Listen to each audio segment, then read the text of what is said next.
Baik, Assalamualaikum warahmatullahi wabarakatuh. Waalaikumsalam. Kembali lagi saya tuan rumah dialog ruang tengah di Bangka Pos. Siang menjelang sore ini kita kedatangan tamu yang satu spesial karena saya boleh ngomong welcome back, Bang. Yang satu adalah Ketua KPU Provinsi Babel. Selamat siang, Assalamualaikum Mas Davitri. Siang, Waalaikumsalam. Yang kedua yang tadi saya sebut welcome back home, selamat datang kembali ke rumah, Bang Oji. Mas Fahru Rosi, komisioner KPU bidang SDM dan Parmas. Oke. Selamat datang semuanya di dialog ruang tengah. Jadi forum ini memang disediakan untuk siapa saja yang datang, bercerita tentang apa saja yang memang kemarin ada Pak Bu, kemarin ada Pak Wali Kota dan seterusnya. Beberapa kali kita undang juga orang yang sebenarnya bukan pejabat. Jadi memang ini kita sebut sebagai dialog ruang tengah biar menjadi jalan tengah sebenarnya. Iya. Dan kebetulan hari ini memang KPU yang kita tahu semua punya PR besar, punya tanggung jawab besar yang harusnya pilkada sudah mulai berjalan harus di pending dan sebagainya di era pandemi. Nah, ada Mas Davitri yang akan cerita banyak. Kita ngikut aja deh alurnya biar saya mewakili masyarakat yang sampai saat ini juga nggak yakin apakah pilkada ini jadi apa enggak. Yang jelas di Babel ini akan terjadi di Bangka Barat, di Bangka Tengah, Bangka Selatan, dan Belitung Timur. Jadi apa enggak, Mas? Nah, kalau jadi tahapannya seperti apa dan sampai apa yang dilakukan sekarang? Monggo Mas Davitri. Baik, Assalamualaikum warahmatullahi wabarakatuh. Waalaikumsalam. Terima kasih kepada Bang Taufik dari Bangka Pos. Saya lebih enak dipanggil Prof Ufi sebenarnya. Oh, Prof Upi. Iya. Baik. Kemudian ada juga Bang Oji, ya. komisioner kami ini juga senior saya juga karena pernah jadi ketua KPU provinsi periode sebelumnya. Alhamdulillah kami bersama-sama di sini dan seluruh pemirsa yang menonton acara pada hari ini. Pertama-tama kami tentu mengucapkan apresiasi dan terima kasih yang sebesar-besarnya kepada Bangka Pos yang telah menerima kami pada hari ini dalam rangka sekaligus mensosialisasikan bahwa tahapan-tahapan pelaksanaan pemilihan serentak tahun 2020 itu kembali dilaksanakan. Berarti jadi pemilu. Insya Allah jadi. Jadi dicatat dulu ya. Pilkadanya jadi. Enggak jadi batal kan gitu. Karena perpunya sudah keluar. Oke. Ya, baik.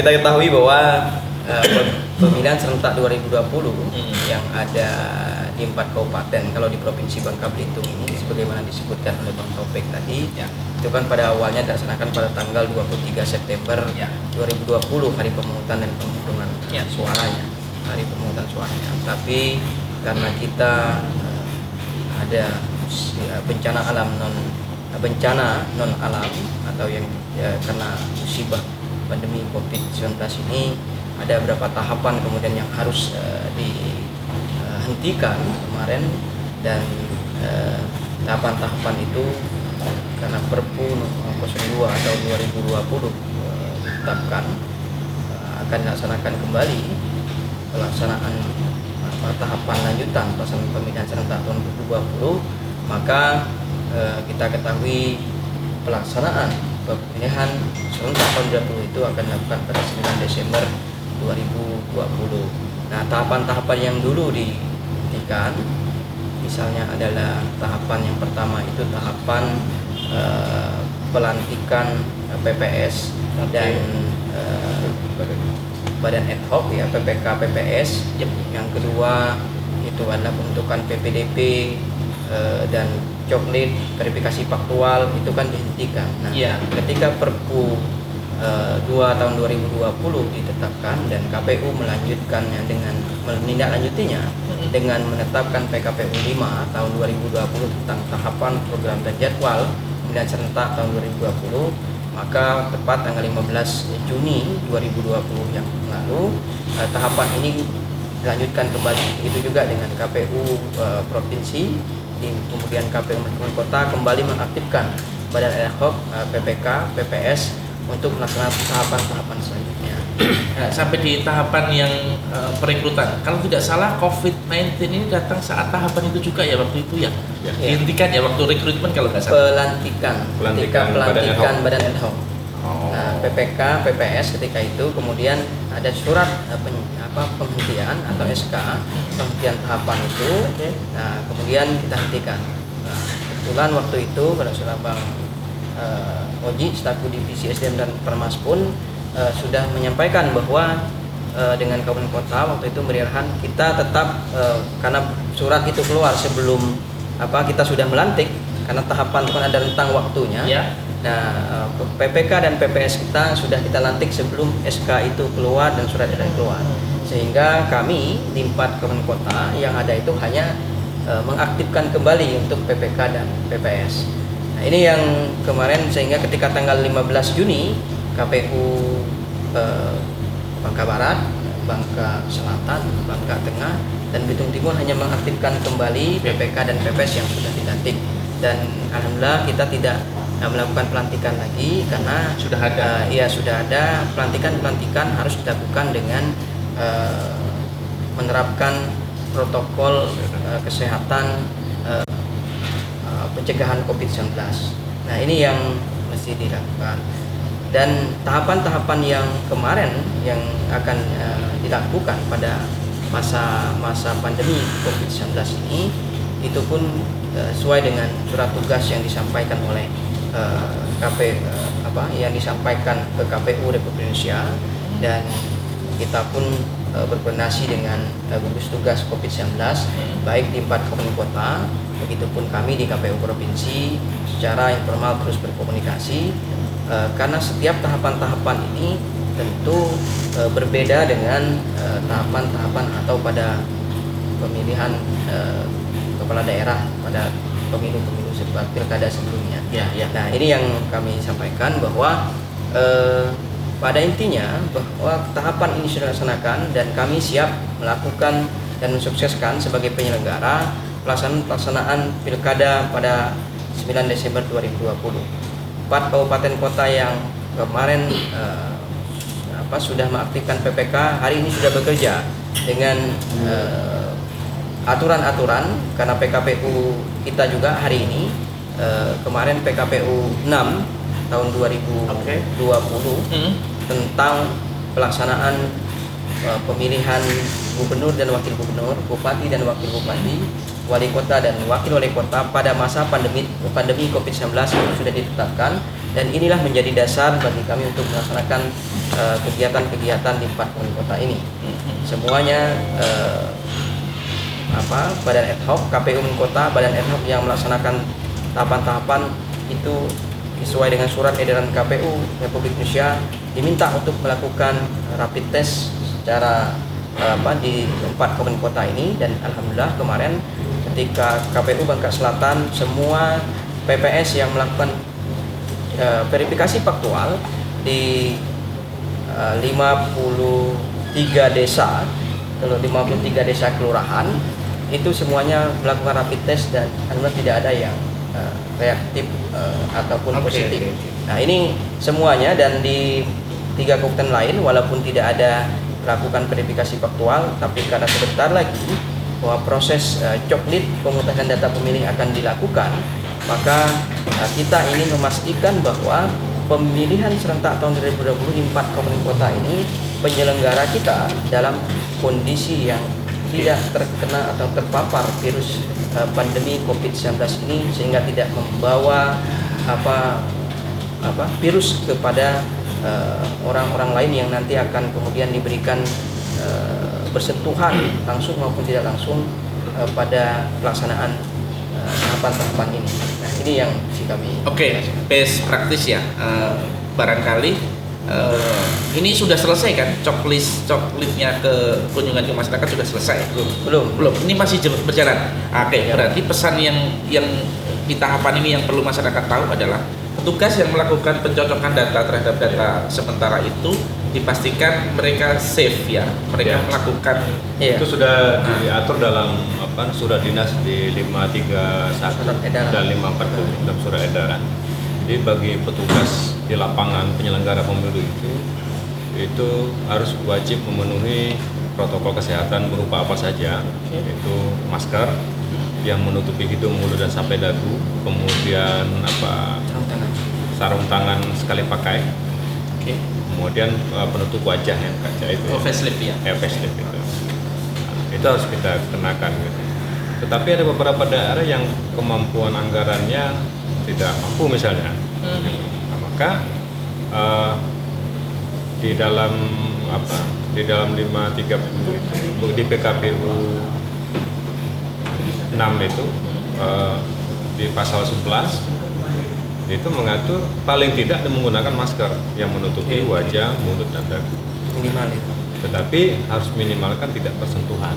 Ya. Tapi juga mereka ini kan sebenarnya yang melakukan verifikasi data di lapangan itu kan juga orang-orang sekitar sebenarnya, bukan? Makanya dalam rekrutmen itu sebelum kita tetapkan mereka wajib mengikuti rapid test. Nah sekarang melakukan rapid test itu adalah Bangka Barat sama Bangka Tengah itu sudah selesai rapid test. Tapi untuk Belitung Timur sama Bangka Selatan sampai saat ini kita berkoordinasi dengan pemerintah daerah, masih terus koordinasi karena ada kemungkinan terjadi hambatan gitu kan, hambatan soal biaya yang tidak sanggup gitu kan. KPU itu kan pembiayaan untuk pelaksanaan pilkada itu ditanggung oleh pemerintah daerah sesuai dengan undang-undang ya, perintah undang-undang. Gitu. Jadi komitmen kita KPU sebagai penyelenggara pemilu untuk mematuhi protokol kesehatan itu sangat tinggi. Gitu. Tinggal lagi komitmen dari pemerintah daerah mau atau tidak gitu. Mau memfasilitasi. Iya, fasilitasi sesuai dengan amanat undang-undang yang sudah ditetapkan gitu. Karena itu perintah undang-undang gitu. Nah, kalau misalnya KPU harus membiayai sendiri, dari mana sumbernya gitu kan? Iya, nggak mungkin juga. Nggak mungkin juga. Nah, maka dari itu untuk Bangka Selatan dan Belitung Timur kita dorong supaya terus dikoordinasikan. Karena ini menyangkut hajat hidup orang banyak terkait dengan kesehatan. Karena petugas baik itu PPDP yang akan melakukan coklat data pemilih maupun petugas dari PPS yang akan melakukan verifikasi faktual itu mau tidak mau harus terjun langsung ke masyarakat, berada di tengah-tengah masyarakat karena dia melakukan verifikasi faktual, memfaktualkan betul tidaknya orangnya, ada tidak orangnya, mendukung atau tidak, gitu kan? Nah itu output dari itu juga penting sebagai data pasti calon pemilih ya. Calon pemilih. Jadi kan ada dua nih coklatnya. Yang pertama verifikasi faktual terkait dengan dukungan calon perseorangan. Iya. Bangka Selatan. Oh iya. Dia harus memastikan W1 KWK tadi benar tidak Anda mendukung, betul, bikin surat pernyataan. Enggak, ini nama saya dicatut misalnya kan. Bikin surat pernyataan bahwa Anda tidak mendukung. Dan ini kan kita verifikasi. Ya. Verifikasi faktualnya kan di lapangan. Walaupun sampling ya. Iya. Nah, ini kita bukan sampling. Tapi kita sensus.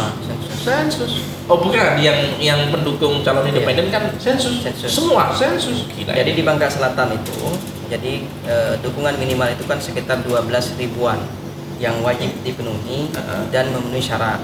Tapi ketika memberi itu menyerahkan dukungan minimal itu 15 ribuan. Nah, yang sekarang sudah terverifikasi per hari ini, karena tadi kami menyampaikan juga laporan ke pimpinan, itu sekitar 93,6% yang sudah lakukan verifikasi dari jumlah 15 ribuan tadi.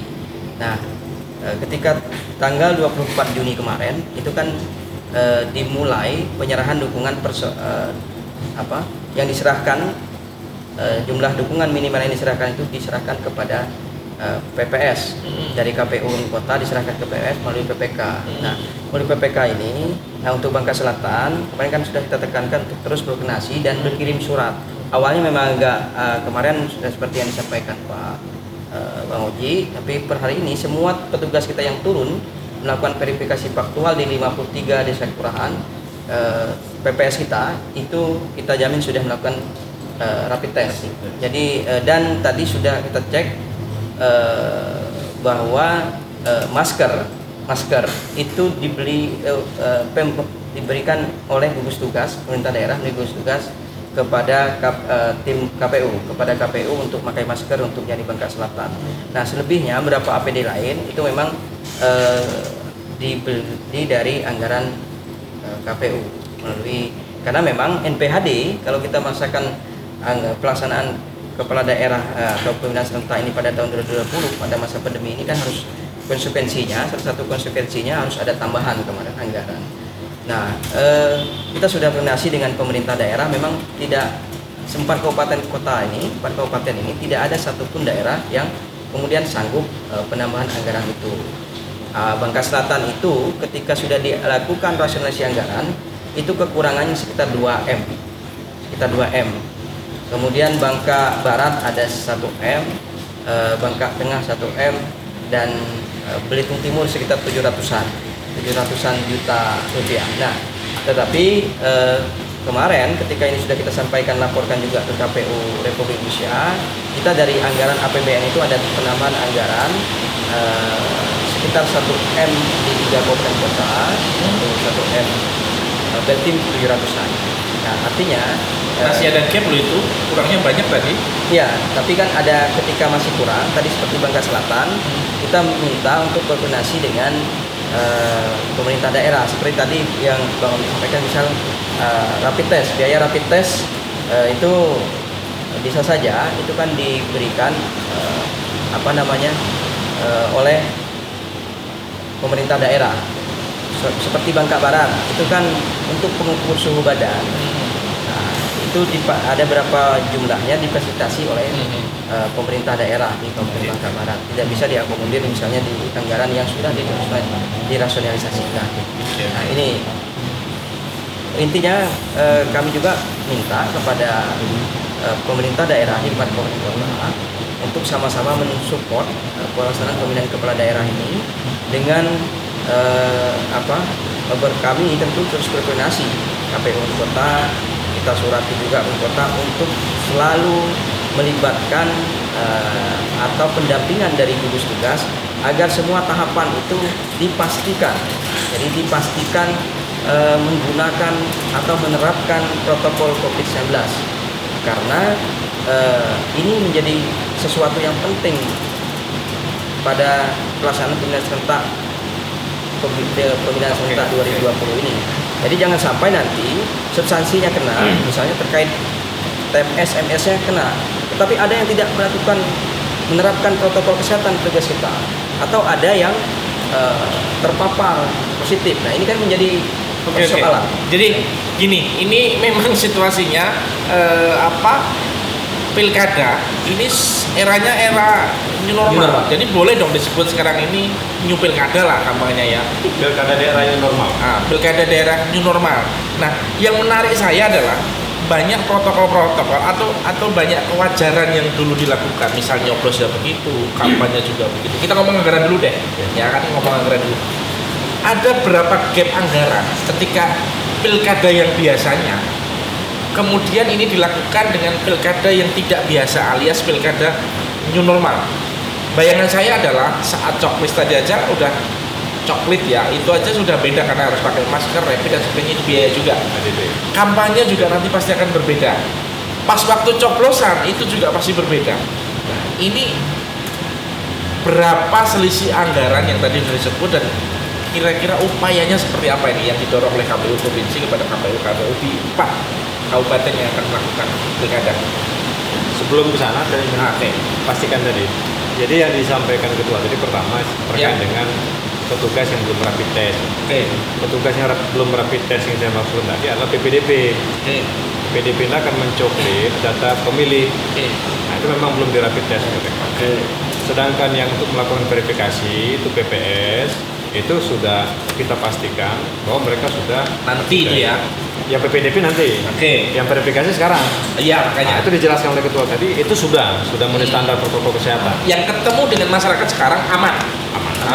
Ini juga penting. Jadi nanti biar gak bias. Jadi jangan-jangan masyarakat dicoklit, belum rapid test. Sudah ya. Sudah. Yang belum adalah yang nanti petugas pencoblosan. PPDP.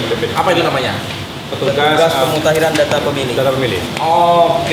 Jadi sip sekarang ini ya. Kalau dulu apa namanya? Itu baru bergerak 15 Juli. Kan belum ya, nanti pada anggarannya itu juga belum ada. Masih diupayakan. Harus kita dorong terus supaya itu menjadi benteng. Iya betul. Petugas kita sehat dulu, baru mereka terjun lapangan. Jangan yang nggak jelas terjun lapangan. Oke. Nanti muncul klaster baru tadi kan. Klaster pilkada. Nah iya tuh. Klaster pilkada nih banyak ini. Oke, juga nanti teman-teman KPU provinsi itu juga mendorong kepada KPU kabupaten ke pemerintah daerah memastikan ya bahwasanya anggaran untuk melakukan new pilkada ini sesuai dengan protokol kesehatan yang ditetapkan, termasuk pas waktu nanti pencoblosan. Ya.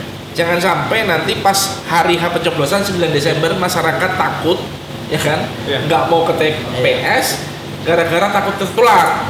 Nah, dipastikan adalah bahwasanya petugas pemungutan suara itu melakukan rapid test semua, pakai masker, ada tempat cuci tangan dan sebagainya. Itu anggaran juga dong, Pak Moji ya. Pasti.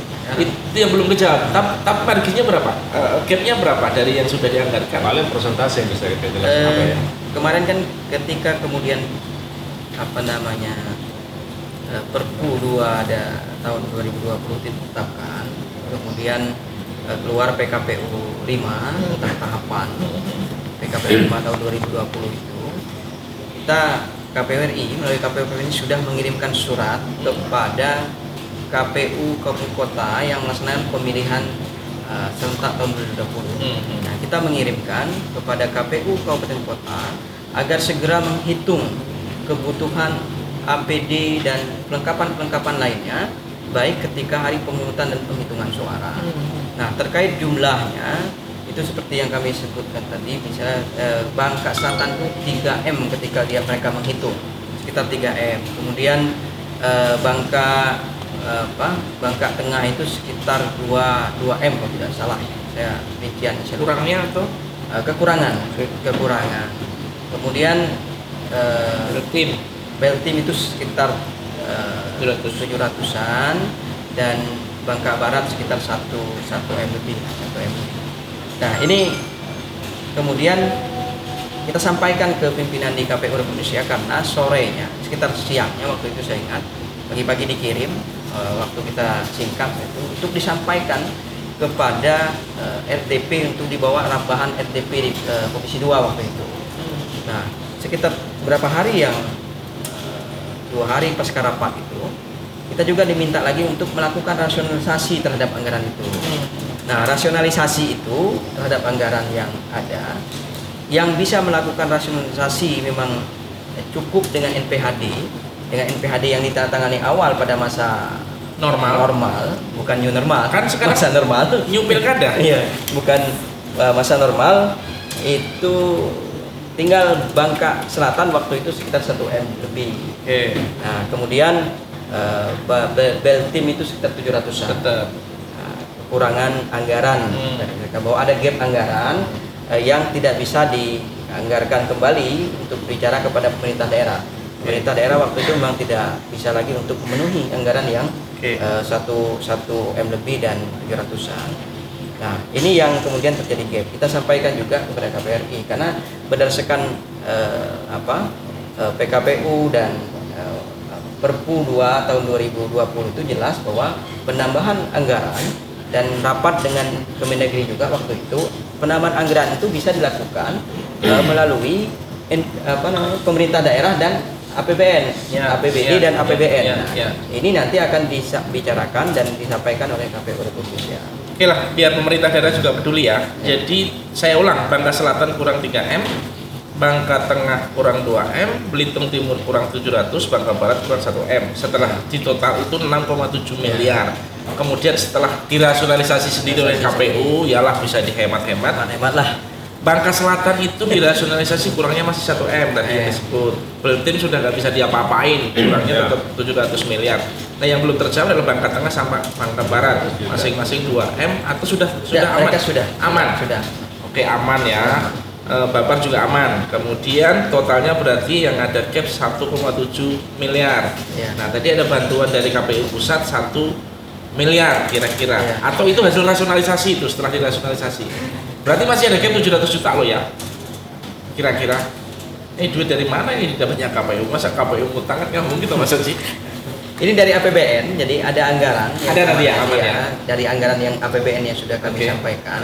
Karena kan ketika rapat dengan Kemendagri itu juga disampaikan bahwa anggaran itu bisa diambil dari APBD dan APBN. Kalau APBD menyanggupi kembali, maka akan diinikan. Sehingga ada sekitar berapa ini kita diminta untuk mengecek akun melalui aplikasi yang ada di 4 kota ini untuk ada apa tidak anggaran yang sudah masuk. Memang yang pertama masuk sekitar hari pertama kita diminta laporan itu adalah Bangka Barat sekitar 1M lebih masuk. Nah kemudian semuanya 1M lebih dan Beltim 700-an yang sudah masuk ke akunnya. Artinya persoalan anggaran per hari ini insya Allah tidak menjadi kendala. Sehingga kalau pertanyaan kembali ke pertanyaan awal tadi, SDM sudah ada, anggaran tersedia, tinggal tata kelolanya ya. Tata kelolanya berdasarkan protokol pencegahan COVID-19 dan insya Allah kita akan sukseskan bersama-sama. Siap. Oke ya. Jadi di fase awal ini harus ditegaskan pilkadanya jadi, soal anggaran aman, dan yang pasti biar tidak mengganggu jalannya pilkada nanti, teman-teman KPU provinsi memastikan saat ini posisi safe, melakukan protokol kesehatan, kemudian nanti ketika coblosan juga dipastikan aman. Itu dulu kesimpulan pertama, bahwasanya pelaksanaan pemilu new pilkada ini masyarakat tidak perlu khawatir, tidak perlu resah, kita menggunakan protokol kesehatan yang tertib. Jangan melihat yang di sini, saya Bang Oji, Mas Davitri nggak pakai masker itu jauh kok, jauh gitu. Nanti aman, intinya begitu. Oke, kita melangkah yang kedua, Bang Oji barangkali ya. New pilkada ini kekhawatirannya luar biasa ya. Ini berbeda dengan pilpres menurut saya. Pilpres itu kita didukung penuh dengan buzzer. Apapun KPI-nya KPU adalah meningkatkan tingkat partisipasi pemilih yang angka kita 80% ya, di atas rata-rata nasional. Sampai sekarang kami ini nggak yakin apakah pilkada ini jalan apa enggak. Nah ini langkah berat, tinggal berapa bulan ini? Ini Juli, berapa?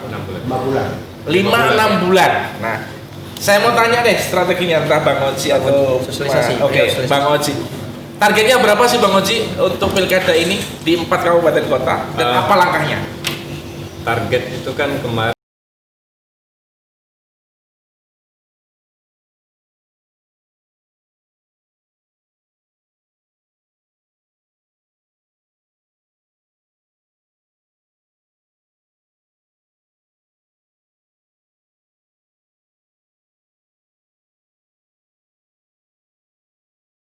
dari DPT data pemilih tetap kita sesungguhnya 84,3%. Datanya juga tergantung sudut pandangnya dari mana Ya, karena kan begini, daftar pemilih tetap itu yang sudah kita sajikan sejak awal. Ya. Cuman ada juga pemilih yang datang menggunakan KTP. KTP. Itu kan nggak masuk dalam DPT. Iya. Itu daftar pemilih yang baru masuk itu ya. Yang memilih bisa di antara jam 12 sampai jam 1. Nah, itu kan harus kita hitung juga. DPTB. Nah, itu kan daftar pemilih tambahan itu atau DPTB. Nah, untuk yang ke depan ini bagaimana kita menargetkan sekitar 80%. Ya. 77,5 kita tingkat menjadi 80%. Kenapa dulu sampai 77,5 bisa mencapai target, melewati target seperti itu? Tadi Bang Topi mengatakan dibantu oleh buzzer gitu kan. Situasi politik lah. Situasi politik. Ya. Tapi jangan lupa sebetulnya banyak variabel yang bisa dimintai pertanggungjawaban. Oke. Pertama, kita dari aspek media massa. Buzzer itu berkembang, perseliweran itu kan di media sosial. Tanpa sumber yang bisa bertanggung jawab itu bisa berkembang di masyarakat dan bisa menjadi opini masyarakat. Betul. Kalau itu berkembang tanpa kontrol, justru bisa melemahkan opini masyarakat. Masyarakat bisa menjadi pesimis. Karena apa? Semuanya serba tidak pasti. Semuanya serba menyajikan informasi-informasi yang bisa merusak.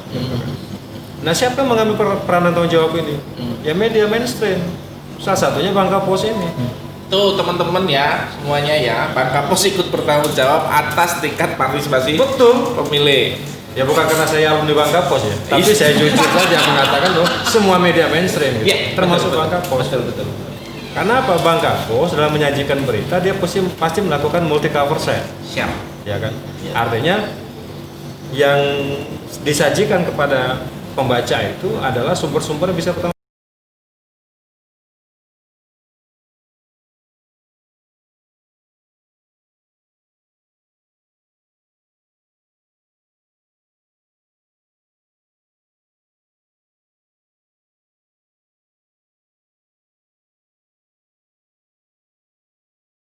partisipasi bisa turun drastis. Nah, kenapa justru meningkat? Kehadiran pers ini, media mainstream ini yang hadir menetralisir itu gitu. Dengan menyajikan berita-berita yang pertama ya dia ada fungsi edukasi. Dia ada fungsi apa, selain dari edukasi juga ada fungsi budaya. Budaya apa? Budaya tabayun, budaya apa namanya istilah itu, apa, konfirmasi gitu kan. Nah, sehingga masyarakat timbul optimisme. Satu itu. Yang kedua, peran dari penyelenggara itu sendiri. Penyelenggara pemilu, kita tahu dalam sistem demokrasi dan PKP kita kembangkan sekarang itu C1 yang di tingkat TPS itu bisa diakses ke publik melalui kita. Bagaimana caranya? C1 bila sudah selesai di penghitungan itu, kita tarik ke kabupaten kota, kita scan, kita upload, kita publikasikan. Ya, itu namanya scan C1 tadi. Sehingga masyarakat bisa ngontrol. Ya, kan bisa ngontrol. Oh, perolehan saya di TPS ini sekian. Apabila diragukan bisa dicek nanti. Bisa dicek. Makanya kita minta seluruh elemen masyarakat coba bila perlu Anda foto C1 plano itu. Sehingga bisa disandingkan mana yang tidak sesuai kan. Gitu. Nah, menarik. Ini artinya keterlibatan langsung daripada masyarakat sebagai pemilih itu akan mempengaruhi kualitas pilkada itu sendiri. Nah, makanya mesti tahu apa yang dilakukan. Salah satunya memastikan plano penghitungan itu terfoto dengan baik, terdokumentasi dengan baik. Nah, ini jangan pesimis, menurut saya betul lah. Ya akhirnya kembali ke saya lah sebagai tuan rumah. Ruang tengah, Bangka Pos itu menjadi mitra yang baik. KPU memberitakan yang optimis, kemudian saya kira juga kalau ngomong apa hasil yang dimanipulasi, saya pikir juga ketika pemilih itu aktif sejak awal, punya standing yang jelas, itu tidak akan terjadi sebenarnya. Karena begini menurut saya, Bang Taufik. Langkah pertama sejak kita di era 2014 ya, 2014 itu, kenapa publik mulai tumbuh trust itu percaya pada kita, karena kita mulai memperlakukan semuanya transparan. Apa saja daftar pemilih, basic untuk menentukan berapa jumlah kertas suara logistik, itu basicnya kemana? Daftar pemilih. Nah, itu kita upload, kita publikasikan melalui namanya itu DPT itu, Sidali, Sistem Informasi Data Pemilih. Kita klik, kita akan muncul di TPS mana dan berapa jumlah DPT kita umumkan. Dan itu melibatkan stakeholder, siapa saja termasuk peserta pemilu kita libatkan. Betul nggak nih jumlahnya sekian? Ya kan? Nah, dari situ, jadi kalau misalnya pemilihnya tercatat 1 juta plus 2,5% karena nanti ada kerusakan ya per TPS. Kalau kita nyetak lebih dari itu kan tidak pertanyaan mau dikemana sisanya. Nah, jumlah kita cetak pun kita publikasikan pada masyarakat. Namanya SILOG, Sistem Informasi Logistik. Masyarakat kan ikut mengawasi. Ini namanya transparan. Nah, dengan transparan seperti ini, maka trust publik akan kembali. Dulu, mohon maaf, saya juga sebagai otokritik ya. Salah satu penyumbang ketidakpercayaan masyarakat itu karena KPU sendiri. Wih, menarik ini. Karena apa? Karena tidak terbuka. Nah, sekarang kita buka logistiknya, daftar pemilihnya, bahkan C1 itu kita scan, kita informasi publik. Nah, mana lagi yang kita tutupi? Tidak ada kan? Situng. Itu namanya aplikasi Situng, sistem penghitungan, informasi penghitungan. Jadi kalau kita mau sebetulnya seluruh TPS Bangka Belitung kita sendirian di kamar itu bisa kita hitung sendiri, ya kan? Iya. Nah, satu itu. Yang kedua, kita coba untuk memperkuat pemahaman badan ad hoc terhadap administrasi pilkada atau pemilu. Misalnya begini, ada kebiasaan dulu itu ada kebiasaan misalnya menulis angka itu menggunakan Romawi. Dia menulis 2 itu, 2 Romawi. Terbaca berapa? 11. Aku bisa ya kan? Iya. Begitu ditampilkan scan C1, wah ini manipulasi nih, padahal maksudnya 2 Romawi. Maka yang menjadi rekap manual itulah menjadi rekap yang resmi, karena akan terkonfirmasi nanti di situ. melibatkan stakeholder, semua pihak terlibat. Bahwa itu ada kesalahan administrasi. Nah, kesalahan itu kan bukan kesalahan faktor yang disengaja, ya kan? Nah, tetapi kita juga tidak boleh mengabaikan itu. Maka kita melakukan bimbingan teknis secara masif pada peserta pemilu, karena kualitas administrasi pilkada di tingkat bawah itulah yang menentukan, ya kan? Nah, maka itu peran SDM kawan-kawan itu coba kita bimbingan teknis. Maka di anggaran yang kita ajukan ke pemerintah daerah, BIMTEK itu menjadi penting. Kenapa? Karena ini menyangkut kualitas administrasi pilkada, karena menyangkut trust publik. Iya. Nah, maka dari itu administrasi ini kita tidak bisa hanya mengandalkan kawan-kawan media. Kawan media juga terbatas kan. Iya. Dia bisa meliput daerah ini, daerah lain kan mungkin loss gitu. Iya. Nah, siapa yang ngontrol gitu kan? Kalau bukan kualitas kita sendiri. Dan kemudian kita transparan. Nah, untuk menjaga trust ini tadi, maka apabila trust kepada penyelenggara yang didorong oleh kawan-kawan media massa, Iya. maka tugas kita untuk meningkatkan partisipasi udah hampir selesai, bukan selesai. Iya. Berikutnya siapa yang tanggung jawab? Peserta pemilu. Sebagus apapun sosialisasi kita lakukan, setinggi apapun kepercayaan publik kepada penyelenggara, kalau calon disajikan tidak sesuai selera mereka, kira-kira partisipasi naik? Tidak juga kan? Maka tugas partai politik sebagai penyedia penyedia kandidat yang punya tiket, yang punya kandidat itu, tugas dia menyajikan yang berkualitas. Dan itu sudah benar-benar di luar dapurnya KPU ya. Di luar KPU. Otoritasnya Luar KPU. Nah, itu variabel berikutnya untuk menentukan tingkat partisipasi. Media massa sudah gencar-gencar nih menyajikan bagaimana mendidik masyarakat, ayo berpolitik secara sehat, sesuai ketentuan undang-undang, sesuai dengan norma, sesuai dengan etik. Penyelenggara pemilu juga demikian. Masyarakat sudah oke. Tapi yang mereka pilih, loh, pilihan saya nggak ada yang bagus katanya. Mereka sadar terhadap hak pilih mereka, tetapi mereka tidak akan menggunakan hak pilih. Tingkat partisipasi pasti akan turun. Nah, tugas siapa ini? Partai politik. Maka kita dorong juga partai politik, ya tolong dong sajikan calon yang memenuhi harapan masyarakat gitu. Iya. Tapi walaupun itu di luar. Iya, itu betul-betul gitu. memang di luar ranah kita ya. Ini sekarang kita Di luar KPU, tapi tetap di ranahnya media massa mendorong itu. Tapi kita sebenarnya 2019 kemarin KPU kan sudah mau ngatur nih, ngatur sistem pemilu yang yang calon-calon dihadirkan pun harus terbebas dari korupsi. Itu kan bagian sistem. Ya, itu kan calon normatif ya, syarat-syarat normatif juga. Syarat normatif kan sudah mulai dimasuk. Uh-huh. Jadi tidak ini juga bahwa KPU mulai mengatur bahwa calon-calon kepala daerah misalnya harus bebas narkoba, tidak pernah dijatuhi narkoba, kejahatan seksual seksual terhadap anak, tidak bukan mantan koruptor misalnya. Itu kan sudah mulai masuk ke arah. Tapi dia gugat MA kita kalah. Kalau saya sih pengennya calon yang baik itu yang sering diwawancari Bang Kampos kalau saya. Ya enggak, artinya memang betul. Dari perspektif lain saya mengatakan iya betul, karena memang pastinya dia punya elektabilitas, punya kapasitas tentunya, dan kemudian memang menjadi magnet juga bagi keterpilihan dia juga. Kalau calonnya tidak berkualitas, calonnya ngapain juga dipilih begitu kan? Jangan sampai kita memilih yang baik di antara yang jelek atau gimana dia? Ya akhirnya terpaksa ya udahlah, males lah kan begitu kan. Ini kan juga.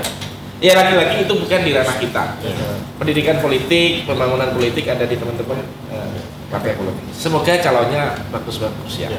Nah, tapi juga kita berharap lah di Bangka Selatan utamanya. Ini bukan masalah kecenderungan ya, tapi ada peningkatan kesadaran berpolitik dengan munculnya calon independen. Ini kayaknya perlu diceritakan Bang Haji atau Mas David. Hanya di Bangka Selatan ya. Prosesnya saja, kalau nama calonnya barangkali bukan domain kita atau bukan domain KPU ya, tapi prosesnya barangkali. Ini juga barangkali saya nggak tahu apakah pas apa enggak. Ketika pilkada normal menjadi new pilkada ini, apakah itu berpengaruh munculnya calon ini atau enggak? Barangkali dulu udah terlambat tapi ada atau gimana? Cerita. Tidak secara langsung. Tidak secara langsung, tapi memberi peluangnya lebih besar ya. Ada juga peluang seperti itu. Kalau calon perseorangan sebenarnya kan di 4 kabupaten yang melakukan pilihan serentaknya ada 2 yang menyerahkan Oke, yang punya keinginan. Tetapi yang Bangka Barat itu tidak mencukupi jumlah dukungan minimalnya, sehingga tidak bisa kita lanjutkan ke verifikasi faktual tahapan selanjutnya. Nah, untuk Bangka Selatan itu karena dia mencukupi jumlah dukungan minimal tadi yang diserahkan 12 ribuan, dia menyerahkan 15.000, sehingga kita lanjutkan ke verifikasi faktual oleh teman-teman di kota.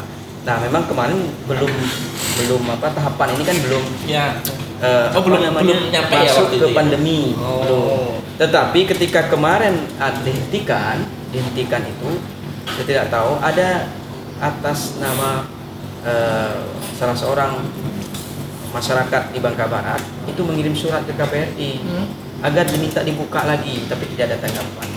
Yang sampai tembusannya ke kami, ditembuskan ke kami surat itu. Karena tahapan sudah melewati, ya tidak bisa kalau dalam pemahaman kita sesuai dengan aturan yang berlaku, sehingga ya tidak bisa dibuka kembali. Ada yang minta tuh karena pandemi ini segala macam kan harus dibuka kembali katanya penerimaan jalur persoalan tapi tidak ada.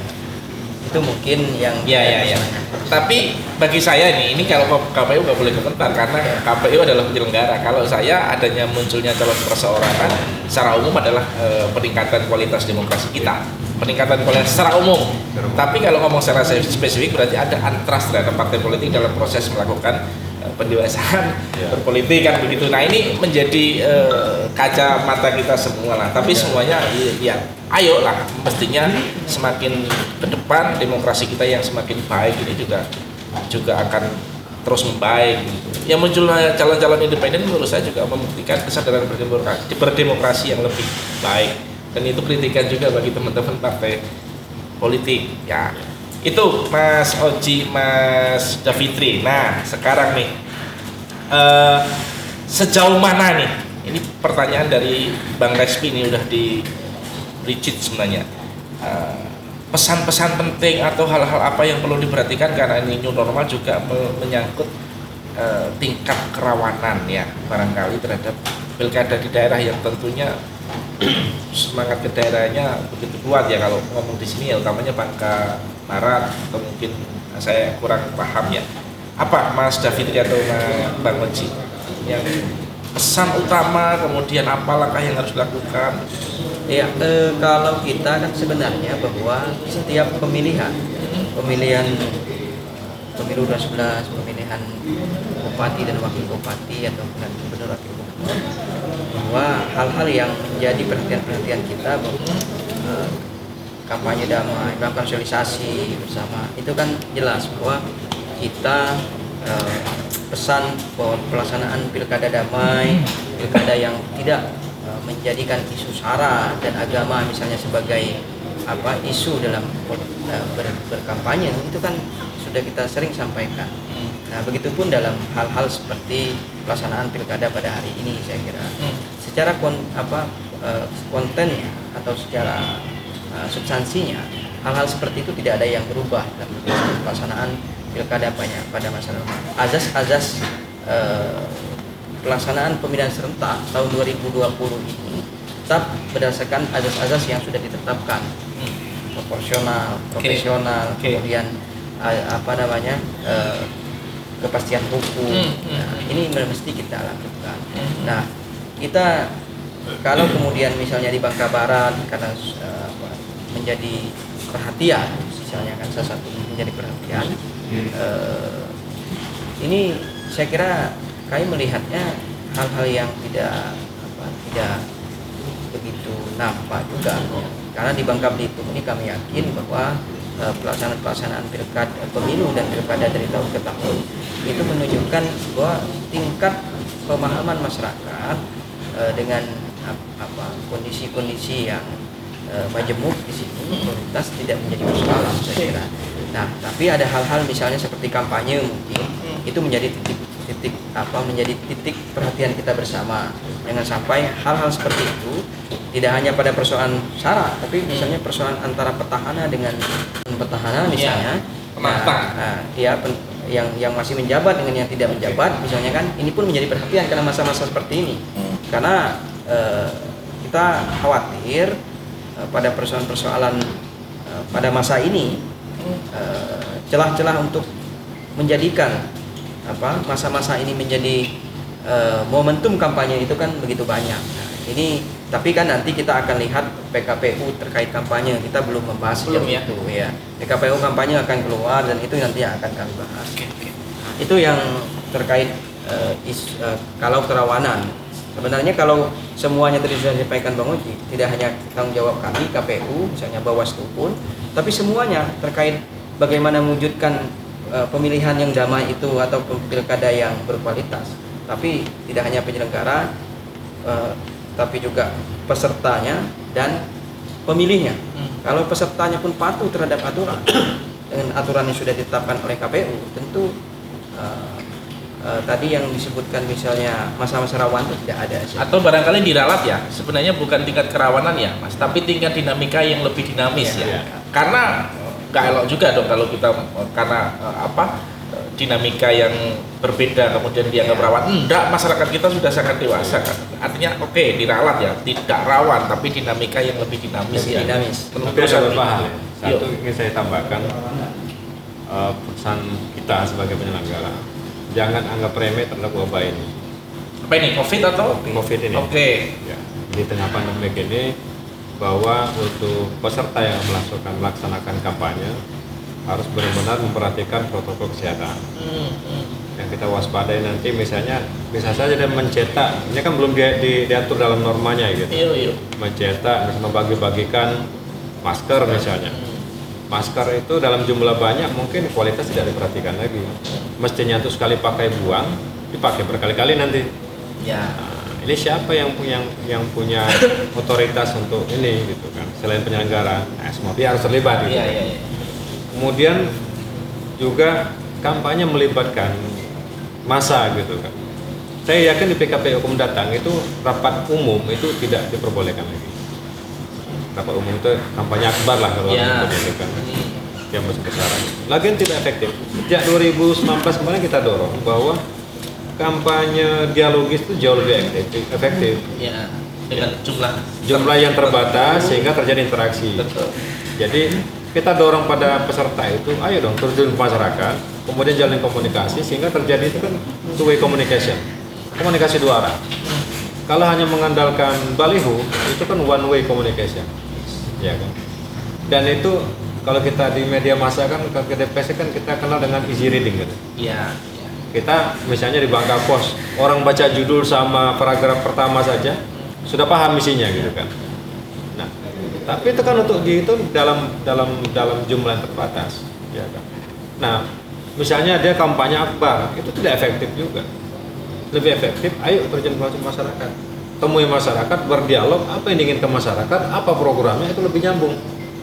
Dan mana situasi tempat yang tidak nyampe dijangkau, itulah gunanya media massa, ya kan, sebagai penyampai gitu kan. Ya. Nah nanti pasti akan diatur norma-norma apa yang diperbolehkan atau tidak, misalnya terkait dengan bahan kampanye. Bahan kampanye apa saja akan kita atur nanti secara ketat. Kalau misalnya membagikan apa bahan kampanye itu, batasan harganya berapa? Ya. Nah, itu harus kita atur. Iya. Menarik ini, dari Bang Oji saya membayangkan nanti mendekati pas masa kampanye akan banyak masker gambar caleg, bukan caleg ya? Bisa. Apa? Calon, paslon. Gambar calon. Jadi yang kiri gambarnya Om Respi, yang kanan gambar saya. Pasangan begitu. Nah ini menarik ini. Jadi nanti modelnya akan berbeda. Kalau dulu bagi kaos, nanti bagi masker. Tapi menarik apapun ya. Terus ngomong baliho itu kan sekedar image ya. Menanamkan image atau menjaga keterkenalan lah gampangannya gitu. Nah, menurut saya di sini juga perlu disampaikan. Lagi-lagi ini mengingatkan bagi kami juga di media, mestinya memang model-model dialogis, model-model yang memberikan edukasi yang mendidik itu juga menggunakan media-media mainstream. Ya. Saya khawatir nantinya ketika sosial media tidak, ini pastinya juga akan dikontrol oleh teman-teman yang akun terdaftar kita kontrol. Akan ada akun terdaftar. Tapi buzzer ini biasanya Bang Oji itu yang tidak bisa diterapkan. Nah, tapi saya pastilah nanti mendekati pelaksanaan pasti akan liar itu. Muncul. Sebenarnya kan kita mengatur, itu kan KPU mengatur seperti misalnya berapa akun yang harus didaftarkan oleh jumlah akun yang didaftarkan oleh paslon kepada KPU. Nah, nanti Bawaslu yang akan mengawasi kalau ada akun-akun yang tidak melakukan pendaftaran. Nah, yang kedua misal tadi terkait alat peraga kampanye. Alat peraga kampanye pun kan di PKPU 6 itu kalau tidak salah itu kan disebutkan juga alat peraga kampanye itu nanti walaupun tadi memang kalau PKPU sebelum tentang kampanye kan tidak ada tentang masker tidak ada. Alat peraga APK yang disebut dengan APK itu kan ada bahan kampanye itu yang dibagikan oleh paslon kepada masyarakat. Itu pun kalau di PKPU 6 itu kalau tidak salah itu 200% dari jumlah yang nanti akan dicetak oleh KPU. Nah, ini kemudian billboard misalnya itu juga ditetapkan. Nah, begitu juga dengan mungkin kampanye akbar yang tidak ada, tapi saya lihat di PKPU 6 itu ada istilah rapat umum. Ada yang disebut dengan rapat umum di PKPU 6 yang terbaca rapat umum lewat webinar ya, bisa. Nah, bisa di situ bisa dilakukan dengan memanfaatkan informasi dan teknologi. Oh, rapat umum lewat ruang tengah. Keren itu mesti. Iya kan? Bisa jadi. Oh, rapat umum lewat ya. Itu bagian dari mungkin. Ini juga saya kira walaupun ini musibah pandemi ini pada kita semua, tapi ini bahwa juga kita ingin menyampaikan ada semacam kita melakukan mengoptimalkan penggunaan informasi dan teknologi dalam pemilu juga pada hari ini dalam pilkada, sehingga ya kita bisa saja dulu mungkin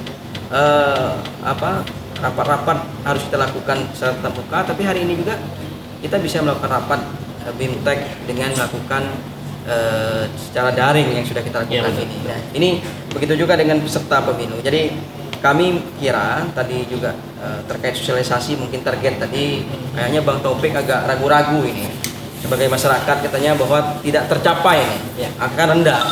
Nah, tapi kami juga ingin menegaskan di sini bahwa kami yakin dengan partisipasi yang sudah ditetapkan oleh KPU RI.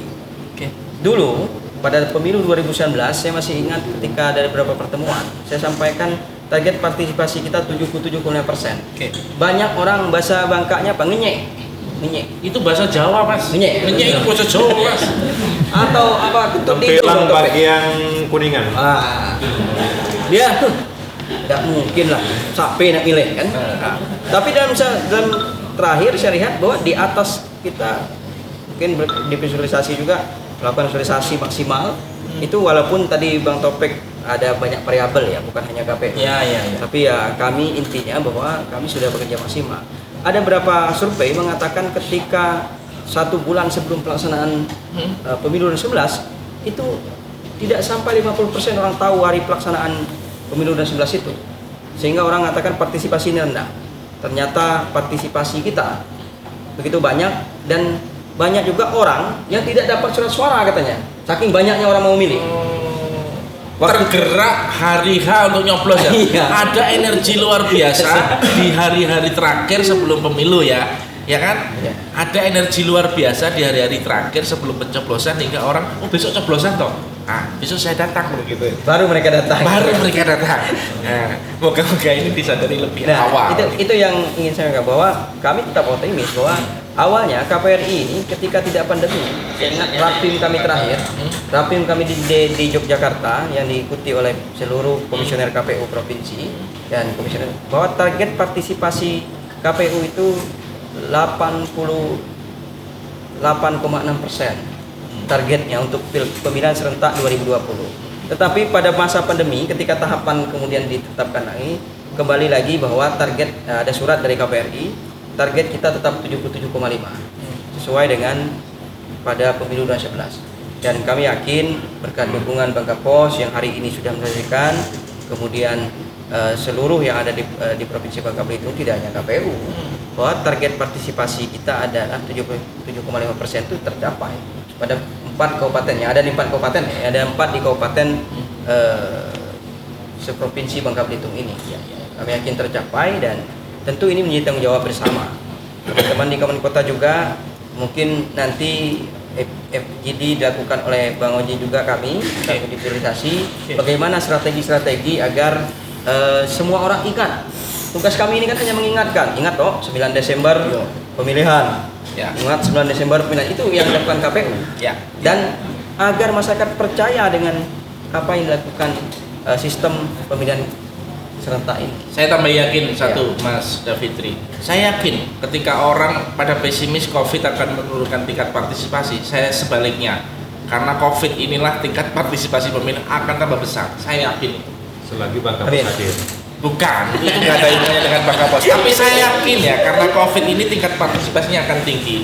Kalau Bang Kapos beda lagi. Bang Kapos selalu komit lah. Kita ada Bang Oji juga paham betul bagaimana ruh perusahaan, ruh media ini kita jalankan. Kita akan selalu berada di tengah. Makanya ruangnya juga ruang tengah. Makanya di sini menjadi tempat siapa saja untuk bersosialisasi, siapa saja untuk memperkenalkan diri. Menurut saya, kami akan tetap di tengah dan tentunya bermitra dengan KPU dan penyelenggara termasuk Bawaslu. Nah, itulah yang menjamin kita, karena trusting terhadap kami itu adalah harga yang kami harus pertahankan sejak kapanpun. Baik, terima kasih Bang Taufik. Pertama, saya kira bahwa hari ini KPU kita ketahui bahwa pelaksanaan pemilihan bupati dan wakil bupati di 4 kabupaten yang ada di provinsi kami apa yang sudah merealisasikan kembali. Kami ingin bahwa semua kita berpartisipasi dalam setiap tahapan yang ada pada pemilihan ini. Yang kedua, tentu kita ingin sama-sama mensukseskan pemilihan bupati dan wakil bupati di Pakuan Kota ini, sehingga tingkat partisipasi yang kita targetkan pun akan tercapai, dan memilih pemimpin ini bukanlah untuk kepentingan sekelompok orang saja, tapi ini adalah untuk kepentingan kita bersama. Dan masa-masa pandemi 2020 ini akan kita lalui, dan kami mengharapkan kepada seluruh masyarakat jangan khawatir bahwa kita ingin pilkada ini adalah pilkada yang berkualitas dan semuanya tetap sehat menuju pemilihan serentak tahun 2020 ini. Mungkin itu saja yang ingin saya sampaikan, Bang Taufik. Ya. Kan? Oke, Bang Oji ada tambahan? Baik. Sambil saya minta pantun. Ya, saya ingin menambahkan bahwa masyarakat jangan anti terhadap politik, karena hajat hidup Anda di negara ini tergantung keputusan politik. Jalan yang Anda lalui pun tidak akan ada jalan tanpa ada keputusan politik. Ya. Maka masyarakat diharapkan paling tidak menggunakan hak politiknya dengan cara memilih mana yang terbaik menurut Anda. Yang kedua, jadikan momen pilkada ini sebagai konsolidasi demokrasi untuk kita semua. Konsolidasi politik bagi kita semua, bahwa peristiwa politik melalui pilkada ini sesungguhnya kita jadikan sebagai wisata politik, bukan untuk bertengkar. Yes. Saya kira demikian saja dari saya. Mudah-mudahan dapat berjalan dengan baik, dengan mengharapkan ridho dari Allah SWT, mengharapkan rahmatnya bisa berjalan dengan baik. Dan jangan lupa, saya juga minta kepada kawan-kawan KPU Kabupaten Kota bahwa media massa itu pada prinsipnya dia berada di tengah. Yeah. Jangan jadikan dia sebagai oposisi, tapi jadikan dia sebagai pendukung. Kalau dijadikan sebagai oposisi, repot. Jadikan sebagai pendukung, sebagai lembaga untuk konsolidasi, memperkuat, paling tidak melakukan pendidikan politik pada masyarakat. Saya kira demikian. Baik, oke, terima kasih Bang Davitri, Bang Oji. 1 jam sudah kita bersama KPU Provinsi. Bismillah lah, kita semua yakin meskipun dengan segala tantangan pastinya yang baru, semua nggak pernah tahu ini COVID ini kayak apa, dan teman-teman KPU dalam bekerjanya juga harus menyesuaikan dengan situasi yang kita tidak pernah tahu. Doa kita semoga bulan-bulan ke depan ini efek COVID ini sudah terus berkurang, hingga masyarakat juga semakin new normalnya, hilang new-nya menjadi normal, moga-moga tanpa mengabaikan protokol kesehatan tentunya. Kita berharap betul yang disampaikan Pak Davitri, Bang Oji, manfaatkan betul pemilihan pilkada Bupati serentak besok itu benar-benar akan mengubah, karena itulah nasib kita 5 tahun ke depan. Terima kasih telah hadir di Dialog Ruang Tengah. Sama-sama Bang Topik. Semoga menjadi pencerahan kita semua, pencerahan masyarakat. Ada kurang lebihnya saya sebagai tuan rumah Dialog Ruang Tengah, mohon maaf yang sebesar-besarnya. Kami tunggu tamu-tamu berikutnya. Terima kasih. Sampai jumpa di Dialog Ruang Tengah berikutnya. Assalamualaikum warahmatullahi wabarakatuh. Waalaikumsalam. Salam kopi. Siap. Salam.